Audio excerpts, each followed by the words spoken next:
Hey guys, it's Louis here from ndxacting.com, and in today's video we're going to speak about anxiety.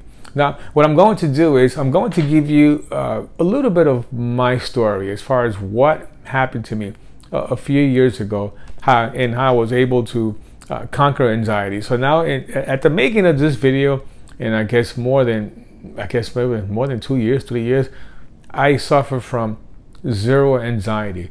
But there was a time where it took the best of me, and I think that it lasted about 3 years, and we're going to get into that a little bit. Now, previously, I have taken out a video and it read how I was able to cure my anxiety and high blood pressure, but that story was very personal. So what we're going to do now is we're going to kind of generalize it a little bit, and I'm going to give you some solutions, because at the time that I recorded that video, I think that video was probably 2021.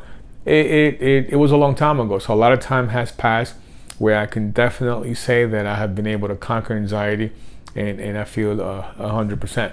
Let's face it, anxiety is something that it's huge in the world, and it seems even more so now after the pandemic. There's so much insecurities. There's a lot of instability going right now, and that can definitely contribute to anxiety. If you can't control your level of stress, then it can contribute to that. But how many people do you think suffer from anxiety that are accounted for? It's estimated that about 300 million people suffer from anxiety worldwide, and those are the ones that are accounted for. I mean, I believe that number is much higher. It could probably go to 400 million. It's also estimated, I think I read a while ago of this, back in 2017. Actually, that was the year that I was struck with anxiety, and I reported those symptoms to clinicians and physicians. It was reported about 975 million people reported some sort of mental disorder when it came to anxiety, and those are really high numbers. And overall, which country do you think that has the most cases of anxiety? Well, it's here in the United States. About 33% of people have this disorder, and those are the ones that are accounted for. So it's a huge problem, and it's just getting worse and worse. It's escalating. It seems like our health in general is deteriorating, and something has to be done.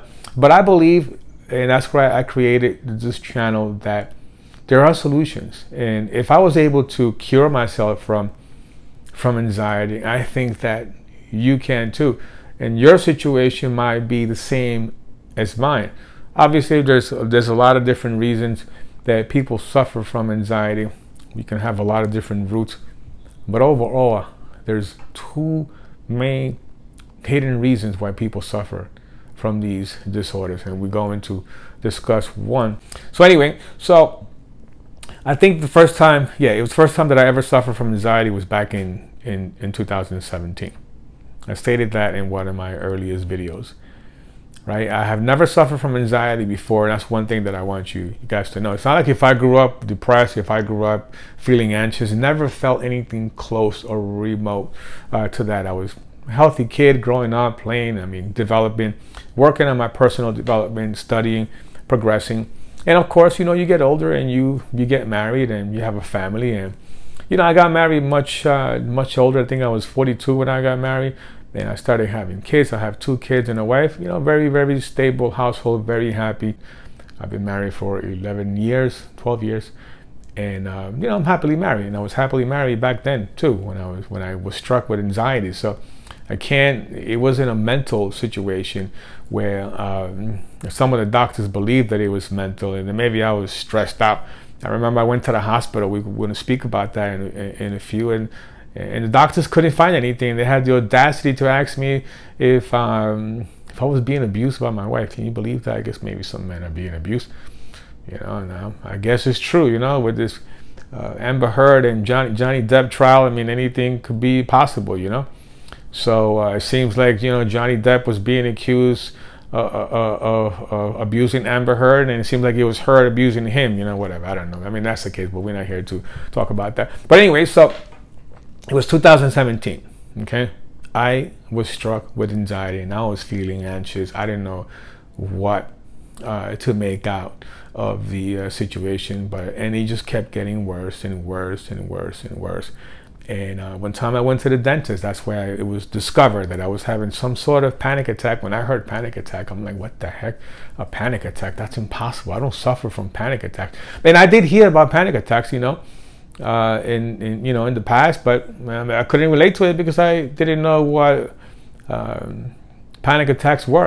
I felt like people would just be, exaggerating when they would say panic attacks. But then here I am in a doctor's office. So I went to have a dental procedure. I already knew that I was going to have this procedure, and my dentist, which is a personal friend of mine too, I've known him since 1997. I've been going to him since 1997. He said, Louis, relax, calm yourself down. Nothing's going to happen. And I told him, listen, I'm not nervous about the procedure. I just feel nervous and I don't know what it is. But anyway, long and behold, before the procedure, they took my blood pressure. My blood pressure was sky high. It was like 180 over 100. I was like, what? He's like, do you know you have high blood pressure? I'm like, I had no idea. Last time I took it, it was fine. And do you suffer from that? Like, I don't. You've been my friend for all this time. I don't suffer from that. And then my heart rate was about 120. So I knew then something what's going on. So his in-laws, they had a medical facility, so I had a little checkup, and that's where the doctor, she was like, I'm having some sort of panic attack. I'm like, wow, unbelievable. Something was definitely going on, but I had no clue. And on the follow-up, I had blood work, and I'm asking the doctor, why is this happening? And had no answers. He didn't even have a clue. He started asking me about my parents and this and that. And he says, you probably have a genetic disposition. I'm like, genetic disposition? I don't know. For some reason, it didn't click to me. It didn't make any sense. I expected an answer. I expected there had to be some sort of root cause. And I really believe that. And so no matter what you're going through right now, and I thank you for watching this video, there has to be a reason why you are going through what you were going through. And I really believe in my heart that there had to be a reason why I was going through. Because I wasn't born with the anxiety. I wasn't born with the high blood pressure. My father does suffer from anxiety, but that's his business. I don't know why he suffers from anxiety. I really don't recall when it first happened to him. My mother does not suffer from anxiety. Occasionally she has a little bit of high blood pressure, but very under control. But she's 70-something years old. Every now and then she takes a pill. But when she was my age, she was perfect. She never felt anything. So now I'm experiencing these conditions. So on the third visit, they gave me my blood results and everything was normal. I didn't have anything. So I'm like, what the heck? Then what's going on? And the doctor again, I told him, Doc, listen, there has to be a reason why I'm feeling this way. Can you tell me like what's going on so I can take care of it? It's like, no, you don't have to have a reason. I'm like, what do you mean I don't have to have a reason? There has to be a root cause to my symptoms. And I'm in the medical field, and I just believe that there has to be a root cause for everything.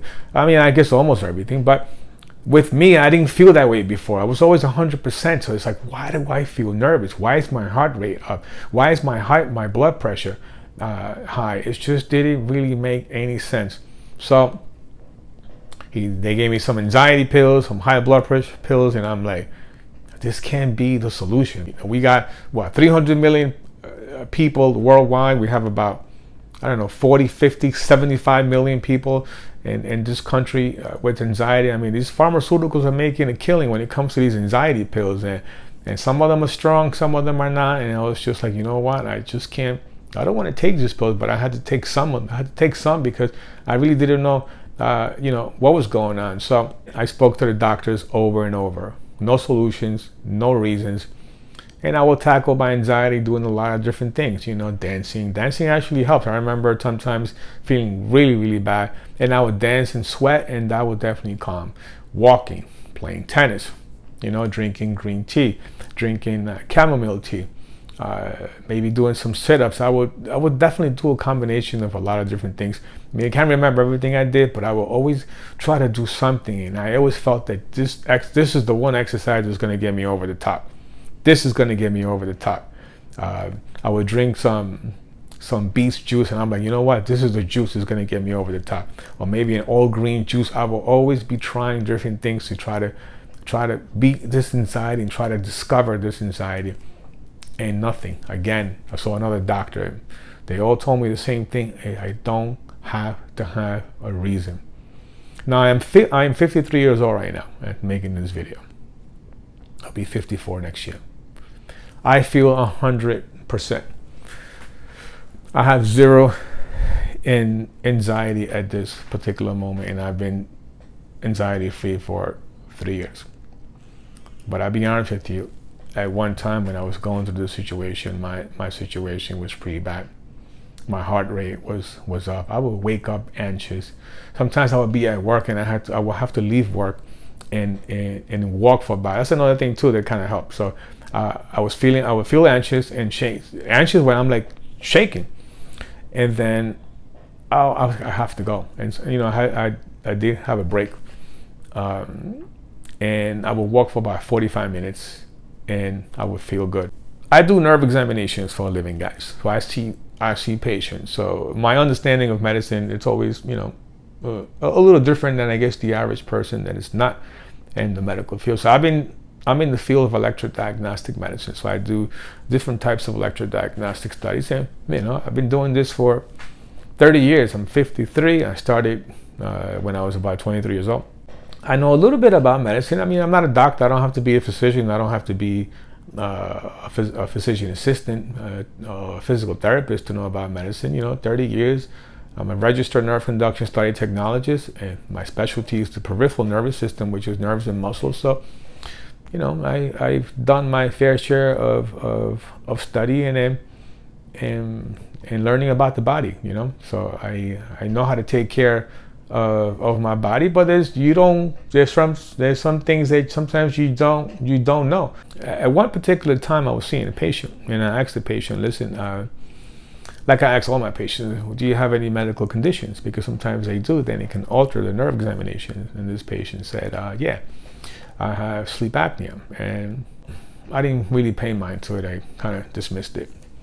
And then I saw another patient, and the second patient said the same thing. I have sleep apnea, and described the symptoms. So that's why I just connected the two, and I said, hold up a second, this patient has the same symptoms that I get. So aside from feeling anxious, aside from having a fast heart rate, aside from having high blood pressure, there was something going on with my sleep, and I did not know until I spoke to these patients. Now, what was happening with me was that there was many times that I will wake up in panic mode. I will wake up gasping for air, and I will wake up, sometimes I will wake up from bed and go straight into the kitchen to drink water, because I felt that I was just losing consciousness. And I will wake up in the middle of the night pretty much shaking my head, like almost losing consciousness. Like if I don't shake my head, if I don't try to wake up, I'm going to die. And that situation has been happening since 2007. Obviously, since 2007, periodically, once or twice a year. I didn't really pay much mind to it, but it started escalating in 2017, and then it started escalating. So in 2018, January of 2018, I woke up in some vicious panic mode. I woke up, I was in bed, and I woke up like somebody had just snuffed me, like somebody had just slapped me. I woke up suddenly, out of breath, gasping for air, and shaking my head. And I took my blood pressure high, my heart rate over 120. I thought that my blood pressure was like 180 over 110. Heart rate was like about over 110. I thought that, you know what, I'm gonna catch a stroke. And I ended up going into the hospital. I told my wife, I gotta go to the hospital. Something's gonna happen. I was nervous. And I woke up, I was like really, really in bad shape, really, really anxious, and the anxiety was just killing me. It peaked. I went to the hospital, they did all kinds of tests, again, nothing. I'm like, my goodness, what's going on here? And I thought that at that particular moment they were going to be able to find something, right? Nothing. Zero. In fact, the doctors, they came in and they were like, listen, I think there's something's wrong with you. They thought it was my mind affecting my body. I'm like, come on, man. Listen. This is all you guys can come up with? It's my body affecting my brain. It's not my brain affecting my body. I know my body and I know my brain. And if it's my brain, then I will know. You know, but there's nothing wrong with my brain. Something's going on with my body that's affecting the way I feel, that's affecting my heart rate, that's affecting my blood pressure. They were like, well, we can't find anything, so we can't keep you here. So keep on taking your medication and follow up with your doctor. And this is a number of a psychiatrist. Remember I told you early in the video that someone asked me if I was being abused by my wife. Well, it was dumb. They pulled my wife. They told my wife and my cousin to leave the room, and they asked me if my wife was abusing me because they thought that it was that it was mental. That was their only solution. Imagine that. You go to school for so long, okay? And this is what you come up with. They came up with as a medical professional. And then I'm spoon feeding them because I'm telling them, listen, there's something going on with my sleep. I woke up in panic mode. I went to sleep fine. I was feeling 100%. And I went to sleep and woke up this way. There's something going on with my sleep. All they had to do at that particular moment is say, you know what? You should go see an ENT doctor. A sleep apnea doctor, for the love of God. Because maybe you're having problems breathing. And nothing. I didn't even know that I could see an ENT doctor. I didn't know who was the specialist that I could see for this particular situation until I stumbled into my 2 patients. That's when it dawned on me. And that's when I was able to connect what the heck was going on. And that's what it was. I wasn't breathing properly. In my sleep, my friends. You have to breathe through your nose. In fact, your nose is the first line of defense when it comes to, what can we say, pathological components. If you do not breathe through your nose and if you breathe through your mouth, you can compromise your immune system. It can really affect you. And guess what? My problem was mouth breathing. Mouth breathing, okay, is a silent epidemic that's affecting the lives of millions of people. If it goes unchecked, it will give you anxiety, high blood pressure. When you're a kid, you can develop asthma. You can develop a fast heart rate. You can develop diabetes. You can develop all types of cardiovascular disease. You can gain weight because your body is not working the way it's supposed to. See, there's a scientific molecule called nitric oxide. It's the #1 molecule that your body develops when you are a kid. It's the #1 molecule that you need to keep your cardiovascular healthy. Your peripheral nervous system that's composed of nerves and muscles healthy. Your central nervous system healthy. Your whole body healthy. And if you do not have nitric oxide coming into your body, if you don't have the right type of oxygen coming into your body, you're going to get sick. And guess what? I've been a mouth breather all my life. I tell you with all honesty, as soon as I found out that the problem was that I was mouth breathing, I started doing some research and it just connected right away. Because all the time that I woke up in panic mode, I was sleeping on my back with a flat pillow, breathing through my mouth. And I knew that I was breathing through my mouth because that's what I used to do. I just didn't know that I wasn't supposed to do that. And when you go to these dentists, when you go to these medical professionals, especially a dentist, supposed to tell you, when you're supposed to tell your kids that you're not supposed to breathe through your mouth, because if you breathe through your mouth, you can develop an overbite. See, when you have an overbite, what do you think it's going to do? So your bottom jaw is going to be all the way back. Your top jaw is going to move forward. So it kind of just messes up the shape of your face to begin with. But also it compromises your airways. And that's not good, because you can develop breathing obstructions when it comes to your back of your throat. The back of the jaw can go all the way back. and it can compromise your airways. You can also develop a deviated septum, and you can develop breathing obstructions when it comes to your nose. But all you have to do is just go to an ENT doctor, and then he will tell you what the problem is coming from. And all you have to do past that is then they prescribe you a sleep study, and then they can tell you exactly what's going on with your sleep. So I was able to discover, you know what? I had developed sleep apnea. How did I develop sleep apnea? Well, because of mouth breathing. Mouth breathing caused sleep apnea. Sleep apnea then in turn caused a fast heart rate and high blood pressure. You see that? So when I went to the first two doctors, the first internal medicine doctors, and I'm telling them, listen. And I also told them, listen, there's something going on with my sleep. And the doctor was like, that's impossible. I mean, didn't this doctor not go to school for like, when you're an internist, you have to go to school total. 4 years of college, 4 years of medical school, and 2 years of internship. You learn every single specialty. And then after that, you decide if you want to stay as an internal medicine doctor or if you want to continue. If you want to be a physiatrist, a neurologist, an ENT doctor, an orthopedic, a gynecologist, a pediatrician, you go on and on and on and on and on and on. So internal medicine doctors are supposed to be trained enough to be able to pick up symptoms from you, from me, and send you to the right doctor.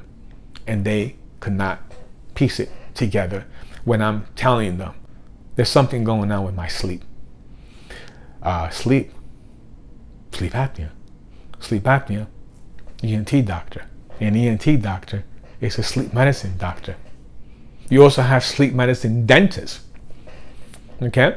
A sleep medicine dentist will create a mouthpiece and will help you keep that mouth closed.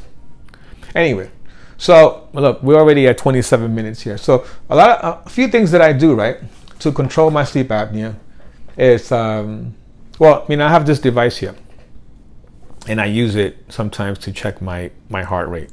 So it's kind of cool because I don't really use it to sleep anymore, but when I first got it, I did. So when I put this on, and then when I wake up in the morning, I get a whole report. It tells me about my blood oxygen levels. Because if you breathe through your mouth while you're sleeping, your blood oxygen levels could drop. And that could be a problem. That's what's going on with me. That's why I will go to sleep okay, and I will always wake up worse. I'm like, what the heck? I will wake up in the morning and say, why do I feel this way? Why do I feel nervous? Why is like my heart, I didn't feel my heart like, you know, in my chest, so I didn't feel any chest pains, but I just felt nervous. I couldn't piece things together. But anyway, but this device is cool. Look, right now, if I could see it, you can see here, 79 heart rate and then 97% oxygen levels, right? 77 heart rate now. It's going down now, 75. So this gives me a full report. It's the oxygen ring by WellUse, so I like that a lot. Like I said, I don't really use it as much anymore. I'm just showing it to you guys. But at first, I was sleeping with it every day. And my sleep medicine doctor, you know, he likes it. He's like, oh, that's good, because at least that gives you a basic foundation as far as what's going on with you. And if your blood oxygen levels are dropping, and if your heart rate is increasing while you're sleeping, that means you're doing something wrong. And when you wake up in the morning, you see the report, and then you can make the necessary adjustments. So obviously, what I do is I sleep elevated, and I sleep on the side, and I close my mouth. Make sure, but I've been training to have my mouth closed, because before I used to open it. Another thing that I used to use in the past was, you know, you have Somnifix mouth strips. Somnifix mouth strips are cool because you just put it over your mouth. It has a little opening, so you can still breathe through your mouth. But what it does, it kind of helps you keep your mouth closed, and it trains your subconscious. But during the day, you have to make sure that if you're a mouth breather and this is what's going on with you, then you have to learn during the day to breathe through your nose and not breathe through your mouth. Now, a couple of things. Listen, there's a lot of people that sometimes, I wouldn't say a lot, but there's going to be a few people that they can't breathe through their nose. And if that's the case, you know, you have to go to an ENT doctor, and you have to do whatever it takes to be able to breathe through your nose. But you can't breathe through your mouth. If you breathe through your mouth constantly, you're going to get sick. So during the day, so if you could breathe through your nose, and maybe just you develop a bad habit of breathing through your mouth like I did, especially at night. I don't think that I was mouth breathing during the day through my mouth, but I was definitely doing it at night. You got to breathe through your nose. So if you could breathe through your nose with no problem, just switch, and you're going to see the problems are going to go away. Because if you breathe properly, Even if it's not, even if the problem is not coming from your mouth, even if the problem is not sleep apnea, even if the problem is not coming from mouth breathing, right? You can still help out the situation, because your situation could be mental. Okay, your situation could be maybe you're overweight. Okay, maybe you have toxins that are going into your body, and that could be causing anxiety. Okay, and another thing that causes anxiety, I don't want to get too much because I don't want to deviate. So when you have an oversized belly, okay, if you have a waistline and the waistline is right around the belly button, not the pant size. For instance, my pant size, I'm a 31. My belly size, which is right at the belly button, you measure your belly button right around it, I'm 35. So whatever your pant size is, you're going to be 6 inches more on your waist. So if you're a male, right, and your waist is 40 inches or more, right above, then right around the belly button, okay, that size you measure. Okay, you take some measuring tape, you can go around. If it's 40 inches, 41 inches or more, you have unnecessary belly fat. If you have too much belly fat there, then it can compromise your organs there, and then you're gonna have toxins going into your body, and that's not good. So when that happens, I see a lot of patients, right, and a lot of them sometimes have diabetes, high blood pressure, and they have anxiety, and they're taking all sorts of medication. But I see them, and I really know what the problem is. They're mouth breathing. They have too much, and they have unnecessary belly fat there. So they have all these toxins going into their bodies. So in one way, they have the root causes of the problem going into their bodies, being unleashed into their bodies, right? And then they have the medication. It's like like a war zone. Who do you think is going to win? Who knows? But people like that are going to be taking medications for the rest of their lives. See, the solution to your medical problem is to be able to find the root cause. So I found the root cause. My root cause of the problem was mouth breathing. Again, a very silent epidemic, and that is affecting the lives of millions of people, and a lot of doctors are not picking up on it. Just read into it, educate yourself about mouth breathing, and you see here we can't discuss all the details. Look, we're already at 33 minutes here, and some subscribers and a lot of people that sometimes watch the video, and I want to thank you guys for watching. And maybe I'll edit a little bit to kind of shorten the video. They want quick answers, but it took me 3 years to find out what was going on with me. And I'm giving you these answers pretty quick. So if you breathe properly, okay, you can exercise you want, you can eat the best diets, you can do whatever it is that you think, and that's good. But if you can't breathe properly, okay, if you can't sleep properly, you have nothing. So sleeping and breathing is the most important thing to your health. So no matter what's going on with you, okay, breathe through your nose if you can. If you can't, like I said before, you have to go see a specialist. Another thing that you could do, obviously, if the problem is mouth breathing and sleep apnea, you get a CPAP machine.